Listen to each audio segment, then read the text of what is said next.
Hey guys, welcome back to another episode of Life with a Spike. So just yesterday, I didn't bother record. I should have just recorded, but I picked up some batteries for my van.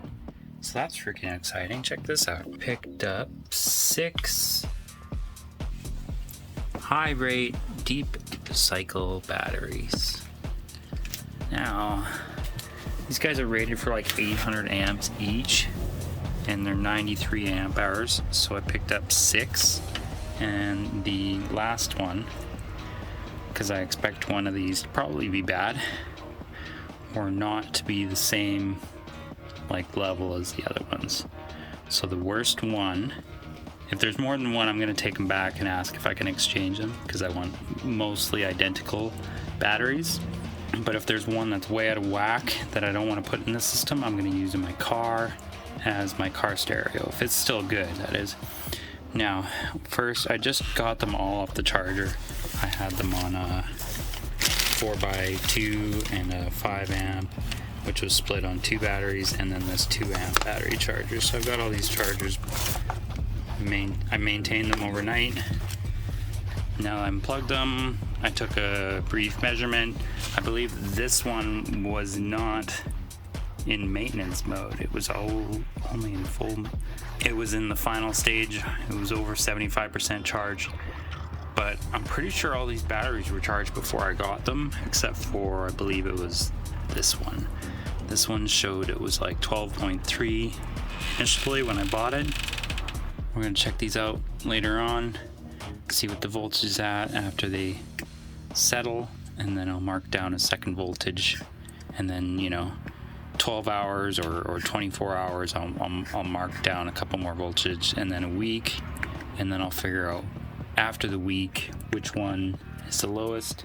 What I'll do is I'll put like a light bulb on it for like so and so amount of hours, and we'll figure out the amperage draw. Bought one of these so we can test the amperage draw, and then we'll just calculate over, we'll do a bunch of calculations, and we'll see how much amperage I actually pull from the battery, what the voltage is at, and then compare it to a chart, and we'll see how much capacity the lowest battery has. So I want to know like the state of health of these batteries. If you don't know anything about that, you've got to do the calculations with a load. You got to put a load on it and then charge it up again, and then just to test to see if it'll handle a certain load. So if you want to put these through a thorough test, you drain them down to like 50% with a certain amperage for a certain amount of time, and it'll bring it down to what is supposed to be 50%. And if it's not 50%, then that these are no good, or you know what I mean. You'll understand that they're not fully capable batteries. That's what I'm trying to say. We'll have more updates when I get more information on those batteries. I'll share that information with you, and then I'll have to do maintenance on my flooded batteries. I can keep them and then use them in emergency. Like, we could even run in a little inverter. Not sure what I'll do with them. I could just sell them for like $200. They're still really good batteries, and they're still like hold a really solid charge, and they'll still last at least 12 hours running that freezer combo. So let's go work on the van. You can come with me. So I just pulled out my divider. I'm gonna go grab the drill. We're gonna pop out these bolts and nuts and get it all nice and cleaned out. Get this all place cleaned out and ready to go, so we can start putting some rust protection on the floor and on the walls. Then we can work on the outside. That is after we get the tranny fixed, because she's leaking a little bit. Can't really tell from here. Hopefully it's an easy fix.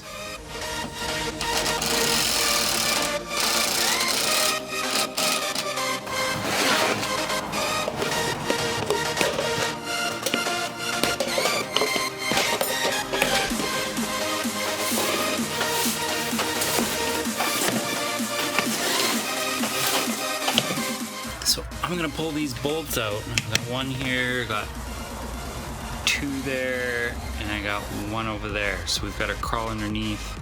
Yep. I broke it off. Now there's a hole in my floor.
It's so hollowy out in here.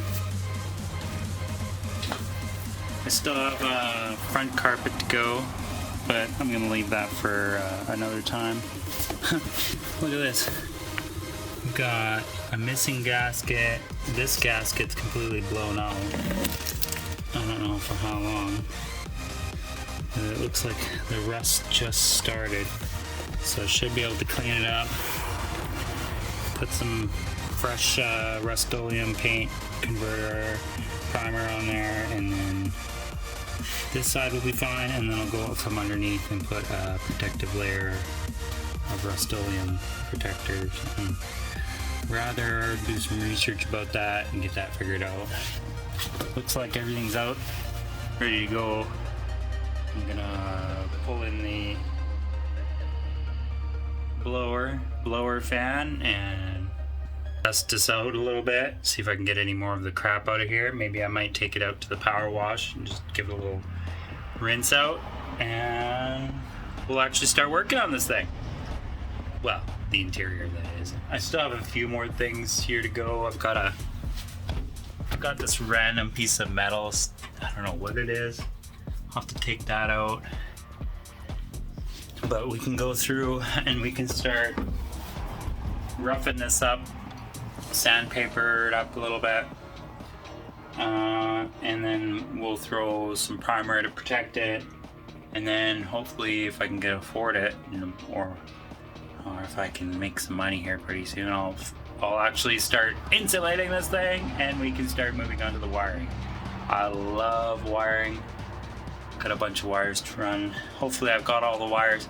I still need a few wires. I still need some 0 gauge or some 1 gauge for my batteries.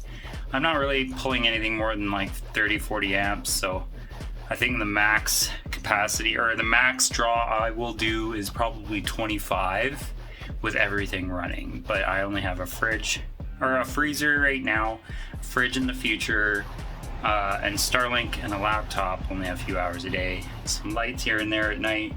So I don't have a lot of electricity needs at this current moment. So I should have a couple days of run time. That's without solar power.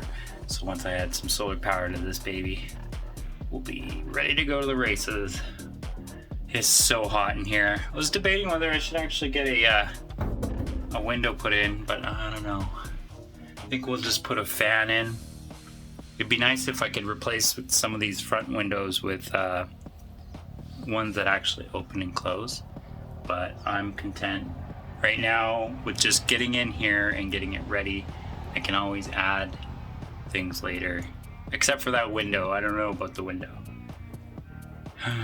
Still some questions I need to answer. I'll still have to figure that out. I was even debating whether I should put like a moon roof in here so I can watch the stars late at night. That'd be really cool. So we're gonna do a few more things here and then we're gonna wrap this up. If you guys like it, please like, comment, subscribe. Remember to watch the other videos and we'll catch you guys next time. Peace.